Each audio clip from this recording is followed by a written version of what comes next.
Hello hello hello mike check.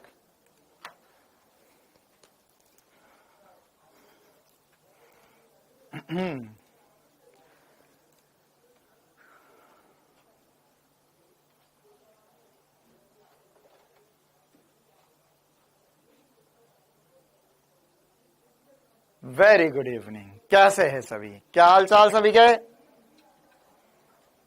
Hello hello hello hello hello hello. कैसे है सभी? चलिए, तो हम करते हैं आज एक और धमाकेदार क्लास की शुरुआत। वेरी गुड इवनिंग बेटा, वेरी गुड इवनिंग सभी को, very good evening. Audio video सब क्लियर है? चलो, बहुत ही जोरदार जबरदस्त। फिर तो यूपी में बारिश हो रही है यार। ये राजस्थान में भी बारिश हो रही थी। कल रात को एक सर से बात हुई थी जयपुर में, वो बोले थे यहाँ तो भयंकर बारिश हो रही है। राजस्थान में भी भयंकर बारिश हो रही है। हम बढ़िया मस्त मजे में। नहीं, हमारे यहाँ बारिश नहीं हो रही।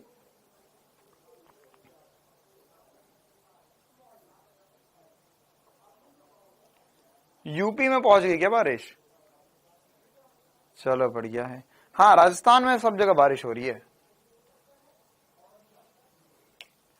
चलिए, तो हम करते हैं क्लास की शुरुआत। मात्रक और मापन में आज लेक्चर नंबर 5। आज की क्लास में हमें क्या है पढ़ना? तो आज की क्लास में हम सार्थक अंक से करेंगे शुरुआत। सार्थक अंक पढ़ेंगे, फिर त्रुटियां पढ़ेंगे, त्रुटियों की गणना और अल्पतमांक, है ना। तो आज की क्लास में अल्पतमांक भी हम पढ़ी, मतलब आज हमारे पास 2 क्लास है ना, तो मैं बीच में आपको थोड़ी देर का गैप भी दे दूंगा। तो उसके बाद में फिर हम अल्पतमांक वगैरह पढ़ेंगे। तो पहले सार्थक अंक, त्रुटियां, त्रुटियों की गणना और अल्पतमांक, ये चीजें हम पढ़ने वाले हैं।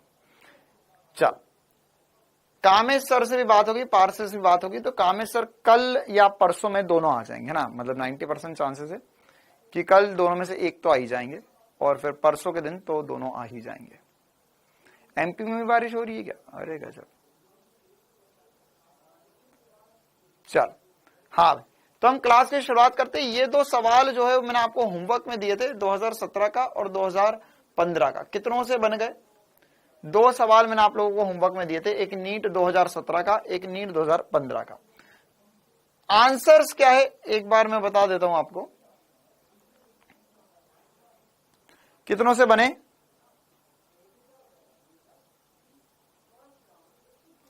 नहीं बेटा, इनके रूल्स फिर से लिखने की जरूरत नहीं है। लखनऊ में तो नहीं पहुंच पाएगी अभी बारिश, यूपी में इतनी नहीं पहुंच पा रही, अभी तो राजस्थान एमपी में ही चल रही है। चलिए, ये 2 क्वेश्चंस के हिंट मैं आपको एक बार आखिरी में जब क्लास खत्म होगी तब दे दूंगा। अभी हम नए टॉपिक से क्लास की शुरुआत करते हैं। हेडिंग डालिए सार्थक अंक। सार्थक अंक बहुत आसान सी बात है, केमिस्ट्री में भी आपने पढ़ा होगा। और वैसे केमिस्ट्री में कामेश सर मुझसे बोले तो मैंने बोल दिया था मैं पढ़ाऊंगा, तो हो सकता है शायद उन्होंने ना पढ़ाया हो। तो केमिस्ट्री में भी इस पर सवाल आ सकता है, फिजिक्स में भी सवाल आ सकता है। और इसके अलावा इस पे जो क्वेश्चन आता है, देखो कितना सिंपल क्वेश्चन आता है। जैसे नीट 2020 में आया था, 1 लाइन का क्वेश्चन माइनस करके बताना है। एम्स 2018 में सवाल आया था, नीट 2022 में सवाल आया था। तो इसमें सवाल आ रहा है हर 2-2, 3-3 साल में, और एकदम 1 लाइनर क्वेश्चन आता है। बिल्कुल आसान सी बात होती है और एकदम आसान सा सवाल होता है। ठीक है, तो एकदम आसान सी बात क्या होती है वो एक बार हम फटाफट देख लेते हैं। पहली बात तो सार्थक अंक होता क्या है ना। सार्थक, जैसे अंग्रेजी में कहते हैं सिग्निफिकेंट फिगर्स।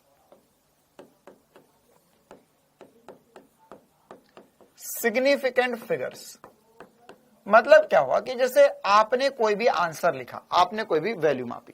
जैसे एक एग्जांपल से शुरुआत करते हैं। मान के चलो यहां पर मैंने खींची एक लाइन। क्या खींची मैंने? एक लाइन। तो यहां पे मैंने लगा दी एक लाइन। अब ये लाइन कितने सेंटीमीटर की है? तो मान के चलो आपके पास एक ऐसा स्केल है, एक ऐसा स्केल है जो कि यहां पर बता पा रहा है कि ये लाइन जो है वो ये 0 है, ये 1, ये 2, ये 3, ये 4, ये 5, ये 6, ये 7, ऐसा कुछ है। ठीक है, तो अब यहां पर अगर मैं आपसे पूछूं कि भैया बताओ इसका आंसर कितना है, ये कितने सेंटीमीटर की लाइन है, 0 1 2 3 4 5 6 7 ऐसी लाइन स्केल आगे चलता जाएगा। तो यहां पर सर मेरा नाम याद रखना नीट के लिए, बिल्कुल कबीर बेटा आपका नाम याद रख लेंगे। हाँ, तो यहां पर ये लाइन कितने सेंटीमीटर की बताएगा कोई?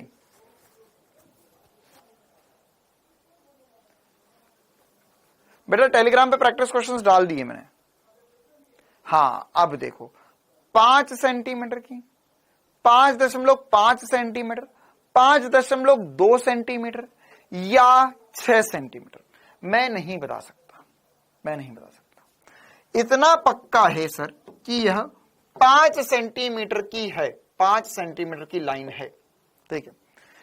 लेकिन इसमें आपको कैसे पता चलेगा कि 5.1 2 3 4 5 6 क्या है? यहां पर तो इन्होंने 5 के बाद में सीधे 6 का डैश लगाया है, बीच में कोई वैल्यू नहीं है, बीच में कोई वैल्यू नहीं है। तो आप एग्जैक्ट कितना है इतना नहीं बता सकते, आप एग्जैक्ट में इतना बता सकते हो कि सर ये 5 सेंटीमीटर की। कितना बता सकते हो? 5 सेंटीमीटर एग्जैक्ट बता सकते हो, इसके अलावा कोई भी चीज आप एग्जैक्ट नहीं बता सकते इसमें, ठीक है। अगर मैं आपसे बोलूं कि ये 5 कितना है तो सर नहीं बता पाएंगे। अच्छा, लेकिन अगर यहां पे ऐसा कर दीजिए 1 2 3 4 5 6 7 8 9, तो अच्छा सर अब ये 5.3 पर आकर रुकिया। कहां पर? 5.3 पर। तो एग्जैक्ट आंसर 5.3 हो गया। तो अगर मैं आपसे पूछूं कि ऊपर वाले कंडीशन में जब मैंने आपको डैश नहीं लगा के दिए थे तो आपको क्या पता चला कि सर यहां पर 5 आंसर है, तो इसमें जो वो अंक जिसके लिए आप 100% श्योर शॉट, वो कितना थे? एक ही अंक था सर, 5 सेंटीमीटर एक ही अंक था। अगर मैं बोलूं 5.3 तो 5.3 में कितने हो गए? 2 सार्थक अंक हो गए, इसमें 1 सार्थक अंक हो गया। तो सार्थक अंक क्या है? किसी निश्चित माप की व्याख्या करने के लिए आवश्यक अंकों की संख्या को हम सार्थक अंक बोलते हैं कि कितने अंक जो है वह हमारे लिए अगर हम किसी भी मापन को बता रहे कि अच्छा ये इतना है, तो उसे बताने के लिए आवश्यक अंक जो होंगे वो सार्थक अंक बताएंगे। जैसे इसमें आ गया 5.3 है सर, अच्छा 5.3 बिल्कुल, तो 5.3 में 2 सार्थक अंक आ गए। लेकिन अगर हो सकता है मैं यहां पे और जूम करूं तो मुझे पता चले कि ये 2 और 3 के बीच में कहीं रुक रही है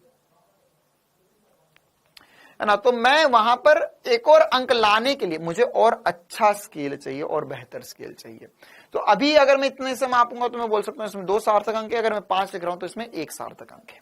अब सार्थक अंक क्या बताता है? किसी भौतिक राशि के मापन में सार्थक अंक उन अंकों की संख्या बताती है जिन पर हमें विश्वास है, जिसपे हमें 100% कॉन्फिडेंस है कि सर ये तो है ही है, ये तो है ही है। जैसे आप यहां पर 5 और 6 के बीच में जब डैश नहीं लगे हुए थे तो आप बोल रहे थे सर 5 कुछ आंसर है, लेकिन ज्यादा बेहतर क्या है? सर 5 तो है, उसके आगे का हमें नहीं पता। जब हमने डैश लगा दिया तो आपको क्या पता चला? आपको पता चला अच्छा सर 5.3 हो गया है। कितना हो गया? 5.3 हो गया है। तो 5.3 हो गया है, 5.3 हो गया मतलब कि अब इसमें 2 सार्थक अंक आ चुके हैं, ठीक है। तो यह कुछ छोटी छोटी सी बातें हैं जो आपको पता होना चाहिए, ठीक है। अब ये सार्थक अंक में सर हम पता कैसे करें कि कोई भी अगर हमें नंबर लिख दे तो इसमें कितने सार्थक अंक है? तो उसके लिए कुछ नियम होते, कुछ स्पेसिफिक नियम होते, वो नियम आपको पता रखने होंगे। चिंता ना करो, उनको याद रखने का SP स्टार बता दूंगा आपको, जिससे आपको हमेशा के लिए याद रहेगा, हो ऐसा करना था, ठीक है। तो उससे आप हमेशा के लिए सारे सिग्निफिकेंट फिगर्स या सार्थक अंक निकालने का तरीका सीख जाओगे। सबसे पहली बात, इसमें हम नियम पढ़ेंगे ना, बिल्कुल आसान सी बात है कि यहां पर सार्थक अंक कितने होंगे वो कैसे पता करेंगे, उसके कुछ नियम से। अच्छा, उससे पहले एक और छोटी सी बात कि किसी भी मापन में अधिक सार्थक अंक जो होंगे उसमें उसकी सत्यता या यथार्थता ज्यादा होती है। ऑब्वियस सी बात है कि अगर मान के चलो मैंने तुम्हें बोला कि यहां पर आंसर जो है ये 5 सेंटीमीटर था, तो 5 सेंटीमीटर में 1 सार्थक अंक थे, 5.3 में 2 सार्थक अंक हो गए। अगर मान के चलो यहां पे मैंने एक और स्केल लेकर आता जो मुझे और एग्जैक्ट आंसर बता रहा है 5.338 सेंटीमीटर, तो इसमें कितने सार्थक अंक हो गए? इसमें 3 हो गए। तो ज्यादा सटीक आंसर कौन सा है, या ज्यादा यथार्थता वाला आंसर या ज्यादा सत्यता वाला आंसर कौन सा है? सर ऑब्वियस सी बात है, तीसरा आंसर जो है वो ज्यादा यथार्थ है, या तीसरा आंसर सबसे सत्य आंसर है। क्यों? क्योंकि उसमें टोटल 3 सार्थक अंक, तो जितने ज्यादा सार्थक अंक मतलब उतना और बेहतर हमारा आंसर बनता जाएगा। ठीक है, अब हमें यह समझना है कि अगर हमें कोई भी संख्या दे दी जाए, कोई भी संख्या, जैसे हमें लिखा हुआ है 501002 अब इसमें कितने सार्थक अंक है, इस संख्या में कितने सार्थक अंक है ये पता करना है। ठीक है, तो यह कैसे पता कर सकते हैं? तो यहां पर इसे पता करने के कुछ नियम होते हैं। क्या होते हैं? कुछ नियम होते हैं। तो क्या नियम होते हैं, एक एक करके हम पता करते हैं। सबसे पहला नियम देखो, बिल्कुल बहुत आसान सी चीज है ये, कि अगर हमारे पास कोई भी अशून्य, मतलब अगर हमारे पास कोई भी संख्या है, कोई भी संख्या है, उसमें जितने अशून्य अंक होंगे वो सभी सार्थक अंक होंगे, है ना। सभी अशून्य अंक सार्थक अंक होंगे ही होंगे। जैसे एग्जाम्पल में यहां पे लिखा हुआ है 1984 में 4 सार्थक अंक हो गए, या बहुत सारे एग्जाम्पल करते चलेंगे साथ में ना। हमने लिखा 9713 कितने हो गए सर? 4 सार्थक अंक। देखो जब भी सार्थक अंक लिखूंगा तो उस पर ऐसा गोला मार दूंगा ताकि पता चल जाए 4 सार्थक अंक है। मैंने लिखा 57477, इसमें कितने हो गए सर? 1 2 3 4 5, तो इसमें 5 सार्थक अंक हुए। बिल्कुल आसान सी बात। मैंने लिखा है यहां पर 66869482, कितने हो गए? 1 2 3 4 5 6 7 सार्थक अंक हुए। तो ये बहुत आसान सी बात है, सार्थक अंक गिनना। बस हमें अंक गिनने हैं। क्या करना है? बस अंक गिनने हैं। अगला इंपॉर्टेंट नियम नंबर 2। अब अगर हमारे पास देखो सबसे बड़ी चक्कर वाली बात यह है इसमें कि शून्य, 0 आ जाए तो उसका क्या करना है? ठीक है, अगर ऐसे नॉर्मली लिखा हुआ होगा तो कोई दिक्कत वाली बात नहीं है ना। अगर 0 होगा तो वहां पर सबसे बड़ा चक्कर है दया, वही तो गोलमाल है, वही तो हमें सीखना है कि जब 0 होता है तो क्या करना है। जैसे अगर मान के चलो, अगर 0 जो है वह 0 जो है वह अगर किसी भी नंबर के बीच में आ गया, है ना, किसी भी नंबर के बीच में आ गया। प्रिया बेटा, अभी सना ने मेरी टेलीग्राम आईडी कमेंट में डाली है, 1-2 बार और कोई कॉपी पेस्ट कर देगा तो आप लोग वहां से क्लिक कर लो।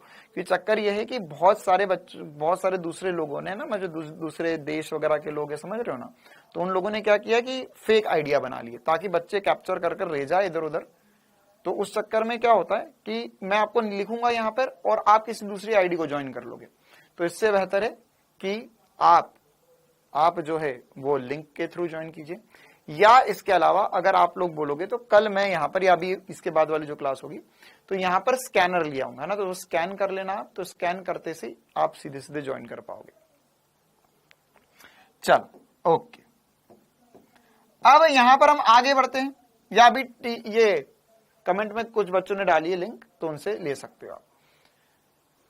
अब यहां पर अगर हमारे पास सार्थक अंक में 0 आ जाता है, जैसे यहां पर देखो ये 0 आ गया, तो ये 0 अगर बीच में आएगा तो उसे भी सार्थक अंक गिनना है, कोई दिक्कत वाली बात नहीं है ना। 0 अगर बीच में आ जाता है तो उसे सार्थक अंक गिनना होगा। जैसे अगर हमने बोला 2050301, तो इसमें कितने सार्थक अंक सर? इसमें 1 2 3 4 तो अंक है, लेकिन ये 0 जो है वो अंकों के बीच में घुसा हुआ है, तो इन्हें भी सार्थक अंक लेना होगा, इन्हें भी सार्थक अंक लेना होगा। तो इसमें क्या होगा? इसमें होंगे 7 सार्थक अंक। कितने होंगे? 7 सार्थक अंक हो जाएंगे। ठीक है, इसी प्रकार से 0 अगर बीच में होगा तो कोई दिक्कत वाली बात ही नहीं है ना। 0 अगर बीच में होगा तो कोई दिक्कत वाली बात है ही नहीं। मैंने लिखा 9805312, तो कितने सार्थक अंक हो गए? 0 बीच में, कोई दिक्कत नहीं, 1 2 3 4 5 6 7, तो इसमें भी 7 सार्थक होंगे, 0 को गिनना है। लेकिन अगर 0 बना हीरो, 0 ने बोला मैं तो हूं हीरो, और 0 जो है वो नंबर के इधर या इधर आ गया, तो फिर उसको बोल देंगे बेटे तू हीरो तो होगा लेकिन अपने गांव का, हम यहां हीरो है। तो सार्थक अंक में जीरो जो है, जीरो को तभी हम सार्थक अंक लेते हैं जब वो बीच में फंसा हो। पीछे या आगे होगा तो उसे कर देंगे हम tata bye bye see you, है ना। तो यहां पर क्या होगा, यहां पर अगर ऐसा लिखा हो, कैसा लिखा हो, जैसे ये लिखा हुआ है 00108, तो इसमें इन दो जीरो को हमको नहीं लेना है, इन दोनों जीरो को हमें सार्थक अंक में नहीं लेना है। जैसे अगर मान के चल मैंने लिखा 00002105, तो अब बताओ भाई इसमें कितने सार्थक अंक है। इन चार को तो गोली मार दो, इन चार को तो गोली मार दो, क्योंकि देखो ये क्या लिखा हुआ है, ये अल्टीमेटली ये लिखा हुआ है 2105। अब इसके आगे चार की जगह मैं 5 जीरो भी लगा दूं, 6 जीरो भी लगा दूं, लेकिन ये लिखा तो 2105 ही है ना, उससे थोड़ा कोई फर्क पड़ेगा। तो इसमें क्या होगा, इसमें 4 ही जीरो होंगे। कितने जीरो होंगे, 4 ही जीरो होंगे।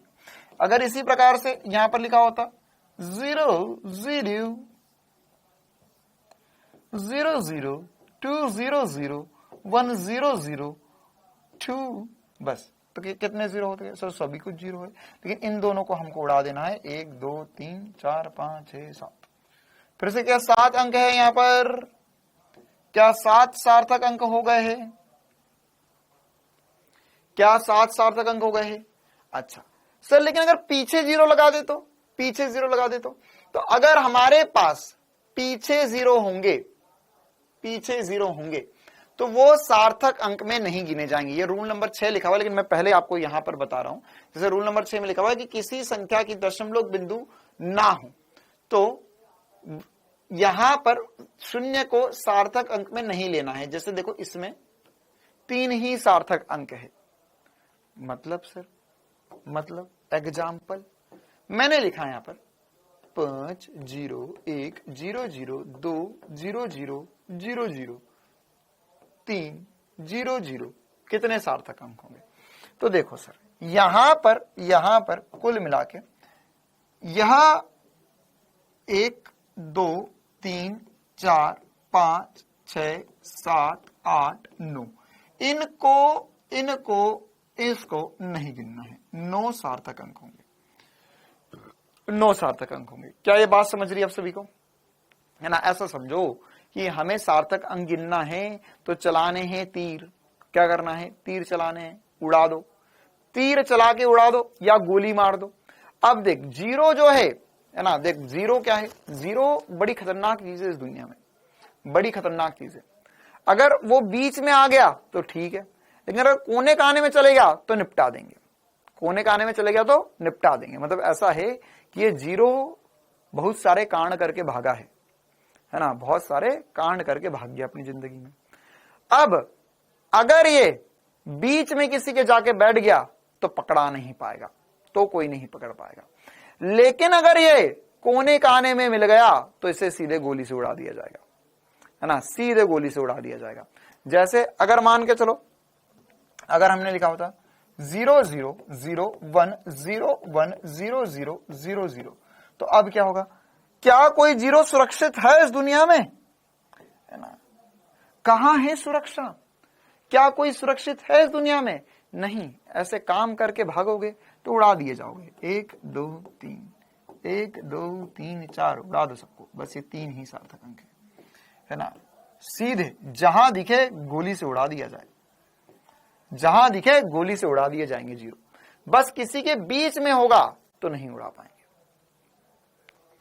ठीक है। जैसे यहां पर अगर मान के चलो मैंने लिखा होता, एक बच्चे बोल रही सर 0 0 1 0 0 0 0 में कितने सार्थक अंक होंगे, तो इसमें कितने सार्थक अंक होंगे, गोली मार दो, गोली मार दो, गोली मार दो, इसको तुम सब गोली मार दो, तो कितने सार्थक अंक होंगे सर, इसमें एक ही सार्थक अंक है, सबको गोली मार दी, सबको गोली मार दी सीधे सीधे। अच्छा, अब अगला चक्कर आता है कि सर अगर दशमलव आ गया तो क्या होगा, पॉइंट आ गया तो क्या होगा, अगला सवाल है ना, डेसिमल आ गया तो क्या होगा। चलो, तो इसके लिए हमें 2 और नियम पढ़ने होंगे, दशमलव वाले नियम। अब दशमलव वाले के नियम में क्या होता है कि अभी भी जीरो को तो हम गोली मार देंगे, जीरो को तो गोली मार देंगे, ठीक है। लेकिन अगर दशमलव है और दशमलव के बाद में 0 आ गया तो फिर उसे बचा ले जाएंगे, है ना, फिर उसे गोली नहीं मार सकते आप। जैसे देखो, मान के चलो मेरे पास आया, मेरे पास यदि कोई संख्या 1 से छोटी होती है, मतलब 0 पॉइंट में कुछ आ जाता है, तो दशमलव के दाईं ओर के शून्य जो प्रथम अशून्य संख्या से बाईं ओर होंगे सार्थक अंक नहीं होते। अच्छा, पहले तो ये बता दो, क्या तुम सबको दाया और बाया क्लियर है? क्या सभी को दाया और बाया क्लियर है? दाया क्या होता है, बाया क्या होता है? हाँ भाई, क्या सभी को दाया और बाया क्लियर है? अच्छा सर, आप ऐसा क्यों पूछ रहे हो, सभी को दाया और बाया क्लियर है? नहीं, क्योंकि मुझे क्लियर नहीं था, है ना, मतलब मैं इंग्लिश मीडियम से पढ़ा था, तो हमें राइट और लेफ्ट ही था, ठीक है। तो बहुत बार अगर गाड़ी चलाते चलाते कोई बोलते ना दाया मुड़ना है, तो मैं बीच में गाड़ी रोक देता हूँ, मैं कहाँ मुड़ना है, इधर या इधर, है ना। तो एक बार, है ना, मैं अपनी बुआ के घर गया था, तो वहां पर मतलब वो लोग ज्यादातर हिंदी में, प्योर हिंदी में बोलते दाया बाया। तो मैंने अपने भाई को बोला, तू मेरे कंधे पे हाथ रख दे, जिधर मुड़ना होगा उधर 2 बार इधर ऐसा टैप कर देना, है ना, 2 बार ऐसा मार देना मेरे कंधे पर। फिर पूरे रास्ते भर उसने जो कंधे पर मारा है मुझे, है ना, मैं गया तो था घर ऐसे, लेकिन आया हूं ऐसे कि उसने दोनों कंधे मेरे मार मार के पूरे रास्ते में। उसके बाद धीरे मार, तो बोलता भाई दाया बाया सीख ले, और जानबूझ के मजे ले रहा था मेरे। उसको पता है राइट लेफ्ट बोलना, लेकिन उसको पता है मुझे दाया बाया नहीं पता है, तो जानबूझ के अरे दाया चल, नहीं समझ में आया, धाड़ धाड़ इधर मुड़ना है हमें। देखो, तो दाया और बाया निकालने का एक एसपी स्टार बता देता हूं, एक ट्रिक बता देता हूं। राइट और लेफ्ट तो समझता है ना, ये राइट है ये लेफ्ट है। तो अब देखो, अगर मेरे को बोला बाया, है ना, तो अच्छा बी और डी बनाते आते आप लोगों को, बी ये डी, तो बी से क्या होता है सर, बी से होगा बाया और डी से होगा दाया,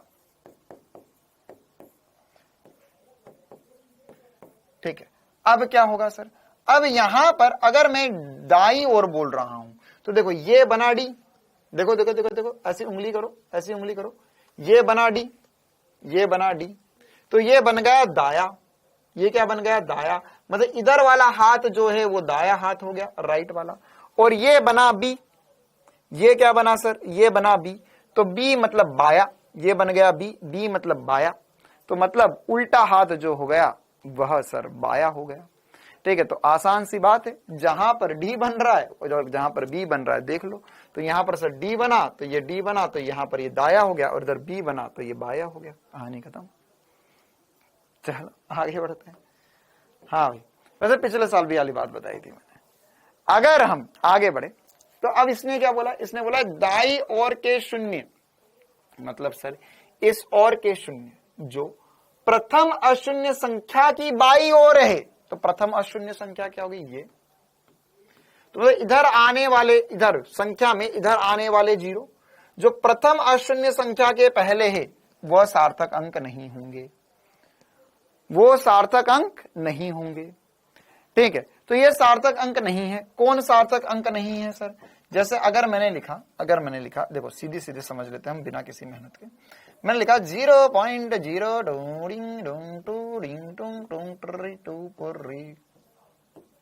देखो, तो अब ये 0 पॉइंट के आगे जो जो 0 होंगे वो सार्थक अंक नहीं गिने जाएंगे, इन्हें उड़ा दो, इन्हें उड़ा दो। क्यों, क्योंकि ये तो वैसे भी सुरक्षित नहीं है, ये तो वैसे भी सुरक्षित नहीं है।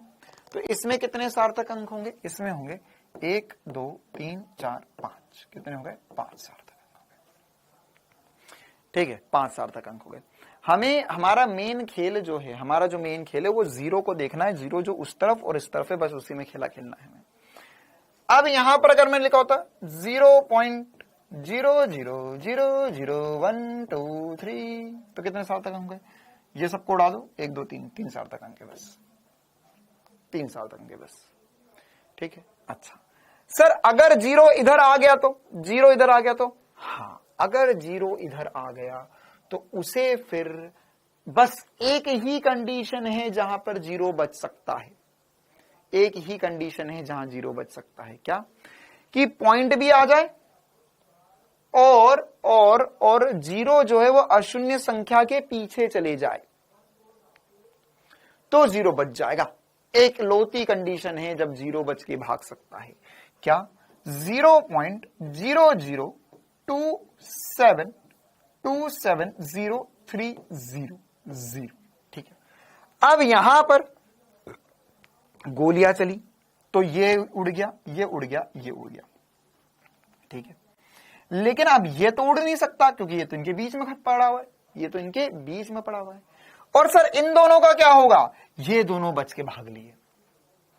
क्यों? क्योंकि जो गोली मारने आ रहा था वो पॉइंट कूद कर आएगा, तो पॉइंट कूद कर आएगा तो वह इस तक पहुंच ही नहीं पाएगा। उसे लगेगा चलो ठीक है, आगे वालों को तो मार ही दिया है सारे, है ना। तो यहां पर इसमें 1 2 3 4 5 6 है, 6 सार्थक अंक, 6 सार्थक अंक। ठीक है, वो पीछे वाले छुप जाएंगे। कौन छुप सकता है? जब पॉइंट हो, पॉइंट बता देगा ओए भागो रे भागो, भागो रे भागो, तो ये भाग गए, यहां पे छुप गए जाके पीछे। ठीक है, अगर पॉइंट होगा तो पॉइंट बता देगा, वरना कोई ना बता पाए। ठीक है, जैसे अगर मैं यहां पर सर ऐसा कर लू 100.00200, तो मैं ज्यादातर वो एग्जांपल ले रहा हूं जिसमें 0 ज्यादा हो ताकि हमें बात की क्लियरिटी समझे। तो देखो, अब ये दो को तो नहीं उड़ा सकते आप, इन दोनों को तो नहीं उड़ा सकते। क्यों? क्योंकि सर यहां पे तो 1 है, ये तो अशून्य संख्या के बीच में आ गया। इसको भी नहीं उड़ा सकते क्योंकि ये पूरा यहां से यहां तक तो 1 और 2 ने पकड़ के रखा हुआ है। अब जैसे ही बीच में पॉइंट है तो पॉइंट ने पीछे वालों को जाके बोल दिया अरे भागो रे भागो, भागो रे भागो। तो ये कितने हो गए? 1 2 3 4 5 6 7 8, 8 सार्थक अंक हो गए इसमें। 8 सार्थक अंक होंगे, 8 सार्थक अंक होंगे। आई बात समझ में? क्लियर है कहानी? मतलब दशमलव के बाद अगर कोई शून्य फंस जाए, है ना, 1 से बड़ी संख्या हो और दशमलव के बाद शून्य फंस जाए तो उसको बचा ले जाएंगे, उसको बचा ले जाएंगे। क्या सार्थक अंक सभी को क्लियर है? क्लियर है मामला, है ना। जैसे अब ऊपर एक और एग्जांपल लिखा हुआ है, ये लिखा हुआ है 01.080। तो यहां पर इसको तो उड़ा दो, अब इसको नहीं उड़ा सकते, ये इनके बीच में नहीं उड़ सकता, लेकिन ये आखिरी वाले को किसने बता दिया? पॉइंट ने। अरे भाग जा भाग जा, बच जा, बचा ले अपनी जिंदगी। तो 1 2 3 4, 4 सार्थक अंक होंगे यहां पर।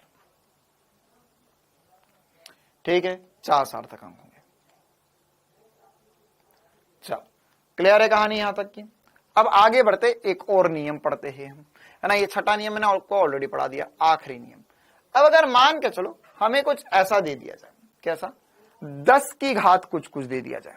क्या दे दिया जाए? 10 की घात कुछ कुछ दे दिया जाए। बेटा 1.0030 में क्या होगा वो सब मैंने बता दिया ना यहाँ पर। अब यार यहाँ पर अगर मैं लिख रहा हूं 1. चलो बाकी सब बच्चे बताएंगे। 1.003230 कितने सार्थक अंक होंगे? कितने सार्थक अंक होंगे?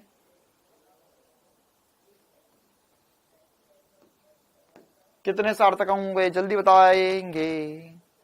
हाँ, ये रूल्स बेटा आपको पीडीएफ मिल जाएगी, उसमें से लिख लेना। 6 सार्थक होंगे, बिल्कुल सही बात। ठीक है, तो मुझे लगता है सब कुछ आपको इजी लग रहा है।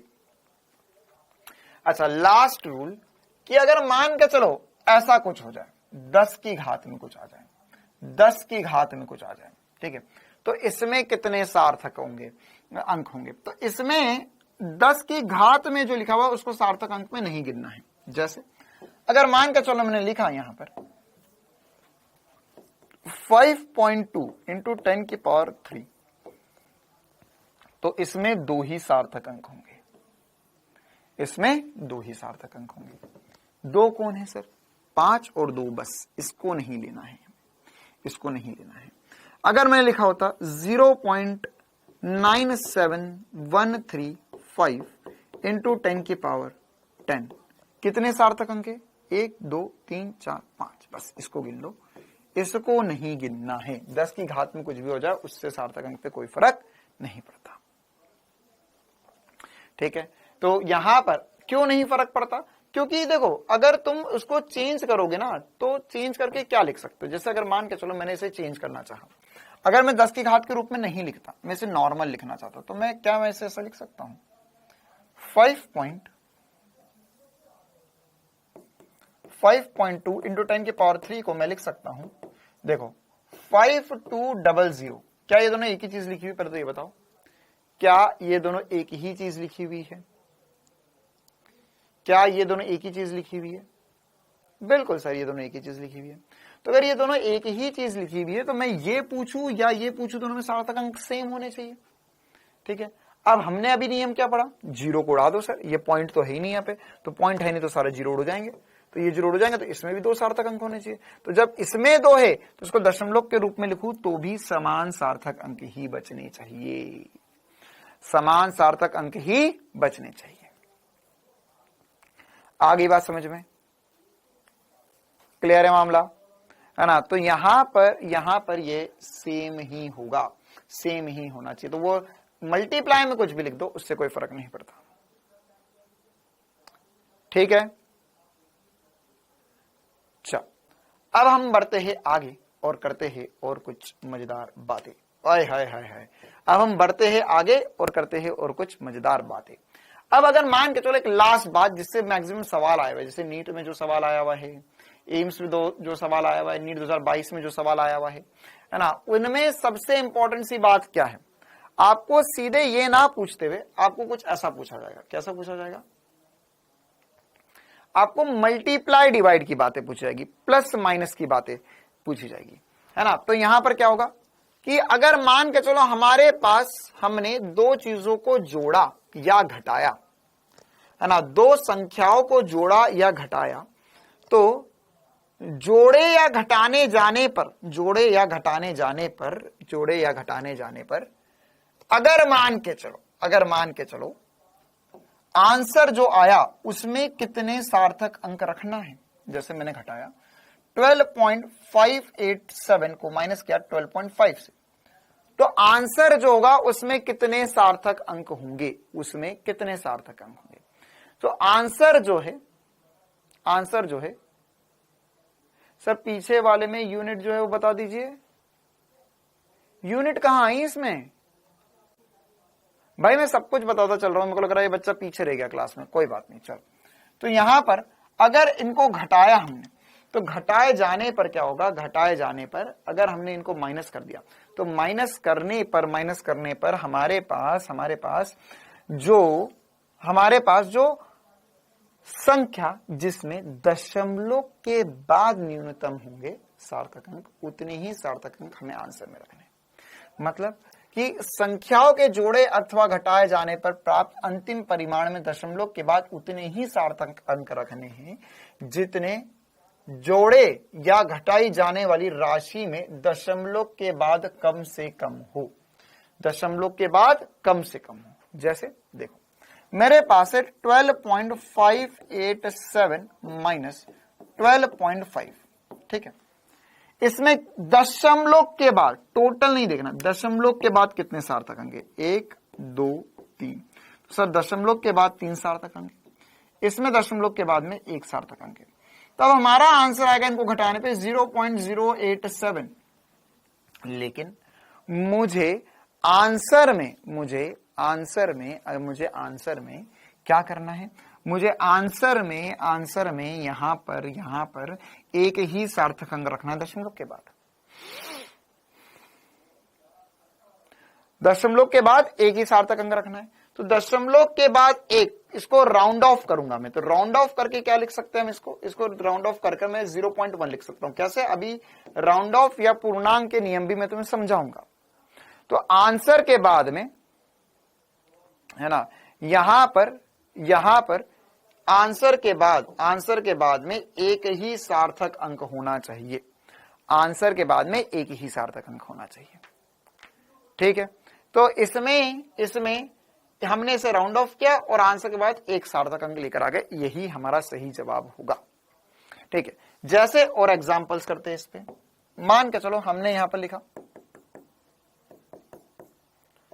3.25 माइनस 1.2।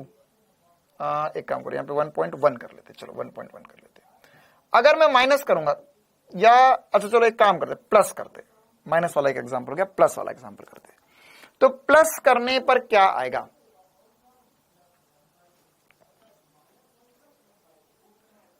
ठीक है, तो यहां पर प्लस करने पर क्या आएगा? प्लस करने पर क्या आएगा?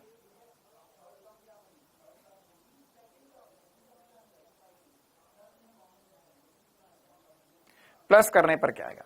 इनको प्लस करने पर सर, प्लस करने पर यहां पर यह कितना हो जाएगा? यह हो जाएगा 4.35। ठीक है, प्लस करने पे 4.35 आया, लेकिन आंसर 4.35 नहीं है। आंसर 4.35 नहीं है। क्यों सर? क्योंकि यहां पर दशमलव के बाद में कितने सार्थक अंक है? सर यहां पर दशमलव के बाद 2 सार्थक अंक है, यहां दशमलव के बाद 1 सार्थक अंक है। ठीक है, यहां 2 सार्थक अंक है, यहां 1 सार्थक अंक है। तो जो फाइनल आंसर होगा, जो फाइनल आंसर होगा उसमें दशमलव के बाद कितने सार्थक अंक होने चाहिए? उसमें दशमलव के बाद में 1 ही सार्थक अंक होना चाहिए। कितने सार्थक अंक होने चाहिए? 1। तो यहां कितने? 2। तो इस 2 को 1 बनाना होगा, तो इसे हम राउंड ऑफ करके लिखेंगे 4.4। क्या लिखेंगे? 4.4। तो हमारा जो आंसर होगा वो 4.4, दशमलव के बाद में 1 ही सार्थक अंक आएगा। आगे बात समझ में? राउंड ऑफ कैसे करते हैं वो भी मैं आपको सिखाऊंगा। बाकी दशमलव के बाद में 1 ही सार्थक अंक होना चाहिए था। तो यहां पर इस पे आधारित जो सवाल आया है नीट 2020 में, वो क्या सवाल आया है? हमें बोला है 9.99 मीटर को माइनस करो 0.0099 मीटर में से, तो इसका मान क्या होगा? तो यहां पर हमें केवल सार्थक अंक देखने हैं। क्या देखना है? सार्थक अंक देखने, दैट्स इट। तो यहां पर कितने सार्थक अंक? कौन से? दशमलव के बाद, क्योंकि माइनस कर रहे। तो यहां कितने हैं सर? यहां पर सर दशमलव के बाद में 3 सार्थक अंक होंगे,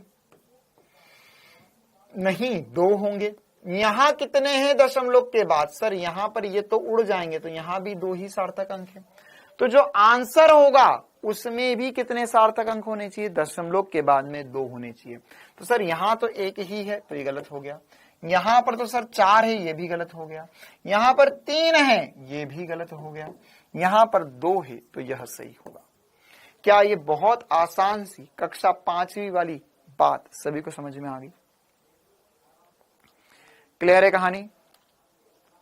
आया समझ में सभी को? अच्छा, अब और क्या, एक लास्ट नियम बचता है कि अगर मल्टीप्लाई करना होगा, मल्टीप्लाई करना होगा। अच्छा सर ये नहीं समझ में आया और से समझा दो। चलो एक और क्वेश्चन कर लेते। 2018 एम्स का सवाल, 2018 एम्स का सवाल क्या बोल रहा है? सवाल ये भी सार्थक अंक पर ही आधारित है। हमें बोला है कि एक तराजू द्वारा मापा गया एक बॉक्स का द्रव्यमान 2.3 किलो है। अच्छा सर, फिर बोला इसमें 20.17 ग्राम द्रव्यमान के 2 स्वर्ण के टुकड़े बक्से में या बॉक्स में मिलाए जाते हैं। तो बॉक्स का कुल द्रव्यमान तथा टुकड़ों के द्रव्यमान में अंतर का सही सार्थक अंक क्या होगा? बॉक्स का कुल द्रव्यमान, ठीक है, और साथ ही साथ उन टुकड़ों के बीच में अंतर का कितना द्रव्यमान, अंतर में इनका अंतर निकालोगे, डिफरेंस माइनस करोगे नहीं, तो कितना अंतर होगा सही सार्थक अंक में? तो यहां पर क्या होगा? देखो पहली बात तो ये लिखा हुआ है 2.3 kg में आपको जोड़ना होगा। अच्छा कितना जोड़ना होगा? ये ग्राम में है तो ग्राम से भी इसको केजी में बदल दो, तो इसको केजी में बदलोगे तो कितना आएगा? ये आएगा 0.02015 प्लस 0.02017। 1000 से डिवाइड कर लिया मैंने ना, ताकि ये भी किलो में आ जाए, ये भी किलो में आ जाए। अब इसे जब आप जोड़ोगे, वैसे जोड़ना नहीं है, बस आपको ये बताना है कि जोड़ने के बाद में कितने सार्थक आएंगे, अंक आएंगे। तो इसमें सर कितने सार्थक अंक है? इसमें 1 सार्थक अंक है, इसमें 4 सार्थक अंक है दशमलव के बाद, इसमें भी 4 सार्थक अंक है। तो आंसर जो आएगा उसमें कितने सार्थक अंक होंगे दशमलव के बाद? तो सर जो आंसर आएगा उसमें दशमलव के बाद 1 ही सार्थक अंक होगा। कितने सार्थक अंक होंगे? 1 होगा। तो इनमें से कौन सा ऑप्शन है जिसमें 1 सार्थक अंक है? सर या तो ये आंसर होगा या तो ये आंसर होगा। ये दोनों आंसर नहीं होंगे, क्योंकि दशमलव के बाद 1 ही सार्थक अंक होना चाहिए। चलिए अगली बात, अब बोला है कि बॉक्स का अच्छा द्रव्यमान दिया है। अच्छा, और टुकड़ों के द्रव्यमान में अंतर, तो टुकड़ों के द्रव्यमान में अंतर मतलब कि उनको माइनस करना है। माइनस करना है। अंतर मतलब क्या होता है? माइनस करना है।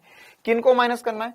20 पॉइंट, ये हो गया पहला वाला। दूसरा वाला है 20.17 ग्राम को माइनस करना है 20.15 ग्राम में से। तो माइनस और प्लस के नियम ऐसे ही, दशमलव के बाद में सार्थक अंक जो होंगे वो कितने होने चाहिए?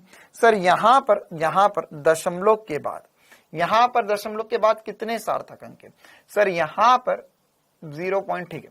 यहां पर दशमलव के बाद 2 सार्थक अंक है, यहां पर भी दशमलव के बाद 2 सार्थक अंक है। क्या इतना होना चाहिए? क्या इतना होना चाहिए?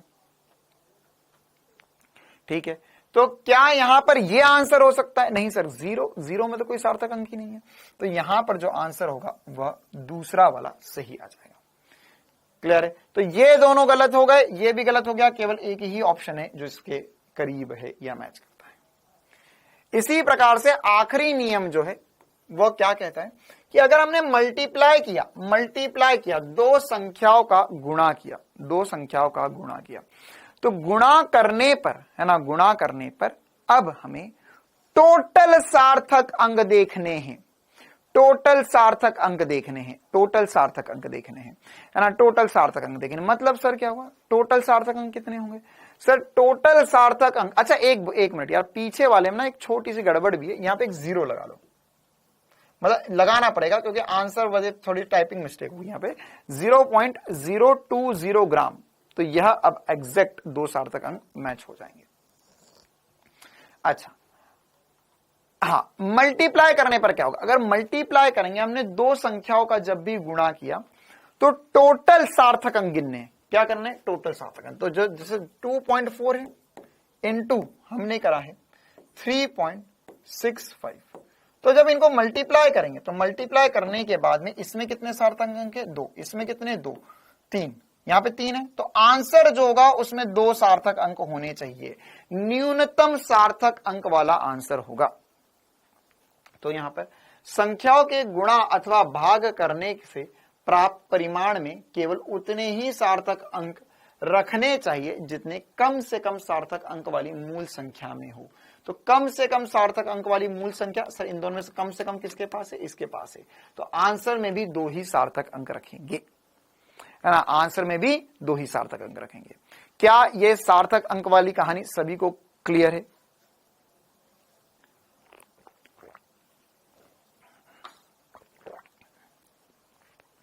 तो इसमें क्या क्या बातें ध्यान रखनी है ना, देखो एक बार सारे नियम फिर से बता रहा हूं फटाफट। यहां पर अगर हमारे पास कोई भी शून्य नहीं है तो कोई दिक्कत नहीं है, नॉर्मल वाले जो होंगे वो सार्थक अंक होंगे। इसके अलावा 0 आ जाए, 0 अगर बीच में फंसा हुआ है तो कोई दिक्कत नहीं, उसको सार्थक अंक लेना है। 0 अगर इधर हो या उधर हो तो इसकी कोई औकात नहीं है, इसको भगा दो, इधर से गोलियां चल जाएगी, ये मर जाएगा। लेकिन अगर दशमलव के बाद में सार्थक अंक है, तो दशमलव में अगर दशमलव के साथ ही 0 है तो उसको तो हम नहीं बचा सकते, वो तो मरेगा ही मरेगा। लेकिन अगर दशमलव के बाद पीछे आखिरी अंक सार्थक 0 है तो उसे सार्थक अंक लेना ही लेना है। तो इसे हम बचा लेंगे, तो ये 0 के बाद में अगर कुछ भी आएगा तो इसे हम बचा ले जाएंगे, तो इसको हम बचा लेंगे, लेकिन पहले वालों को नहीं बचा सकते हम। तो ये सार्थक अंक के बेसिक नियम थे। मल्टीप्लाई में होगा तो मल्टीप्लाई में सर हमारे पास जो अंक होंगे वही सार्थक होंगे, 10 की पावर को हमें सार्थक अंक में नहीं गिनना है। इसी प्रकार से अगर मान के चलो हमारे पास प्लस या माइनस हो रहा है, तो हमें क्या देखना है? हमें देखना है कि दशमलव के बाद कितने सार्थक अंक है, तो न्यूनतम जो सार्थक अंक होंगे वही हमारे आंसर में रहने चाहिए। लेकिन अगर मल्टीप्लाई या डिवाइड है तो टोटल सार्थक अंक देखने हैं, टोटल सार्थक अंक जितने होंगे उतने ही हमारे आंसर में होने चाहिए। ठीक है, जैसे इस पर एक और उदाहरण कर लेते हैं, मल्टीप्लाई वाला। नीट 2022 में पूछा गया सवाल, हमें बोला कि 55.3 मीटर लंबाई तथा 25 मीटर चौड़ाई वाले आयताकार क्षेत्र के क्षेत्रफल का मान क्या होगा। मतलब इनको मल्टीप्लाई करना है। इसमें है 55.3 मीटर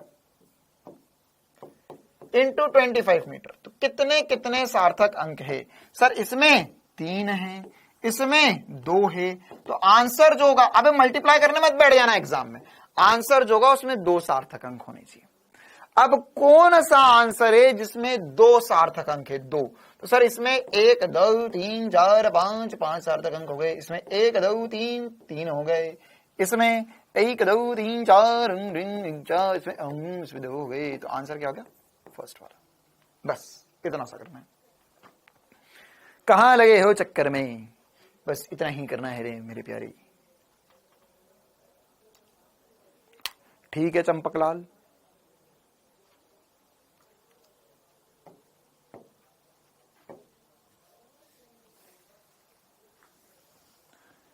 चंपकलाल मुंडे का होकर आया तुझे समझ में? चल अब एक लास्ट बात देख ले, पूर्णांकन क्या होता है, मतलब राउंडिंग ऑफ क्या होता है। जैसे अभी अगर मान के चलो सर ये कैसे लेकर आ गया 14, या फिर अभी मैंने आपको बताया था कि ये राउंड ऑफ कैसे कर दिया मैंने, तो राउंड ऑफ करने के बस आसान से 2 नियम होते हैं। क्या? राउंड ऑफ करना बहुत आसान सी बात है ना। क्यों कर रहे? क्योंकि उचित सार्थक अंक तक लेकर आ पाए हम, है ना। अगर हमें मान के चलो कि कम चाहिए लेकिन आ गए ज्यादा, तो उचित सार्थक अंक तक लेकर आने के लिए क्या करना पड़ता है? पूर्णांक करना पड़ता है या राउंड ऑफ करना है।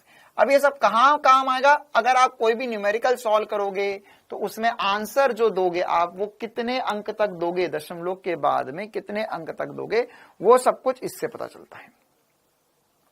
ठीक है, तो राउंड ऑफ करने के हमारे पास 2 बिल्कुल आसान से नियम होते हैं कि जिस भी डिजिट को हटाना है, मतलब अगर मान के चल तेरे को यहां पर यह आंसर जो था इसमें 3 सार्थक अंक है, नहीं सर मुझे तो 2 ही सार्थक अंक वाला आंसर चाहिए, तो क्या करना पड़ेगा? ये 7 को हटाना है। तो अगर 7 को हटाएंगे हम, 7 को हटाएंगे, और अगर हटाए जाने वाला अंक 5 से बड़ा है तो इसमें 1 जोड़ देंगे, और अगर हटाए जाने वाला अंक 5 से छोटा है तो इसमें कुछ भी नहीं जोड़ना है। जैसे यहां पर लिखा हुआ है 6.87, इसको हमें 1 सार्थक अंक तक लेकर आना है, तो यहां क्या हो जाएगा? 6.8 हो जाएगा, सॉरी 6.9 हो जाएगा। क्यों? 7 को हटाएंगे तो यहां पर अगर 2 सार्थक अंक तक लेकर आना है, इससे दशमलव के बाद में 1 सार्थक अंक रखना है, तो 7 में मतलब 7 का 1 इधर बढ़ा देंगे, इधर 9 हो जाएगा। इधर मैंने लिखना है 5.237। अब मुझे इसमें 3 सार्थक अंक तक लेकर आने, तो 3 सार्थक अंक, इसमें कितने सार्थक अंक है सर? इसमें 4 है, मुझे अच्छा नहीं लगा, मुझे 3 सार्थक अंक करने। तो 3 सार्थक अंक करूंगा तो 1 हटाऊंगा आखिरी वाला अंक, तो आखिरी वाला अंक क्या 7 से बड़ा है? हाँ, तो ये हो जाएगा 5.23। ठीक है, मान के चल अगर तुझे इसे 3 की जगह 2 सार्थक अंक तक लेकर आना था, 2 सार्थक अंक तक, तो क्या करते सर? अब ये करते हैं 5.2। क्यों? 3 को हटा दिया, 1 क्यों नहीं जोड़ा इसमें? क्योंकि ये 5 से छोटा है। ये क्या है? 5 से छोटा है। क्या ये छोटी सी बात सभी को समझ में आ रही है ना? मान के चलो मैंने लिखा यहां पर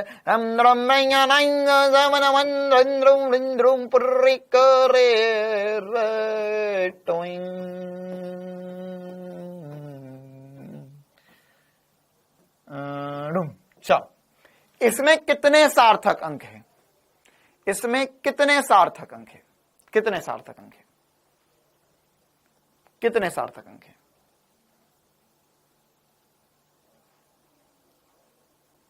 कितने सार्थक अंक है?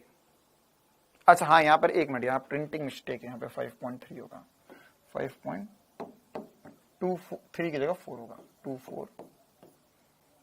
ये ठीक है, हाँ वहां पे मैं 1 जोड़ना भूल गया। चलो, इसमें कितने सार्थक अंक है? 9। मुझे 3 चाहिए, मुझे 3 चाहिए। इसमें है 9, इसमें है 9, लेकिन मुझे कितने चाहिए? 3 सार्थक अंक चाहिए। लो भाई, राउंड ऑफ करके बताओ। 9 से 3 लेकर आना है, 9 से 3 लेकर आना है। ठीक है, तो कैसे करेंगे? कैसे करेंगे? कैसे करेंगे? यहां पर बताओ भाई, कैसे करेंगे?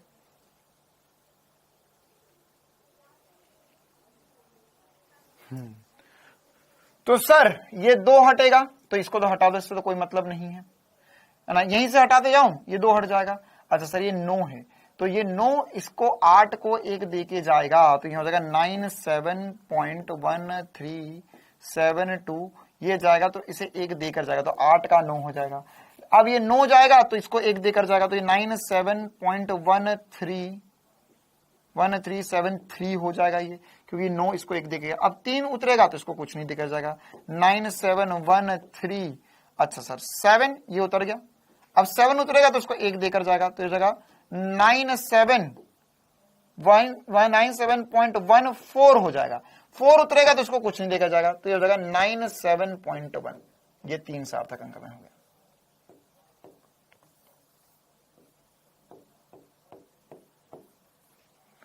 क्या सभी को चमका?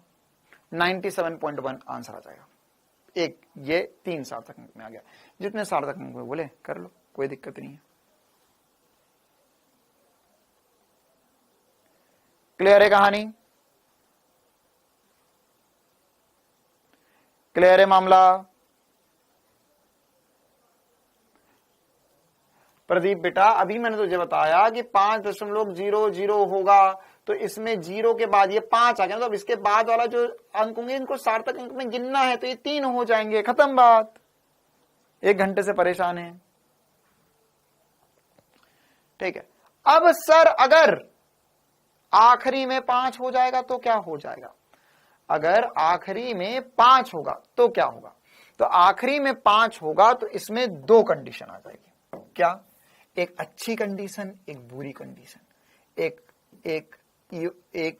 सम विषम ऑड इवन समझता ना, एक ऑड एक इवन।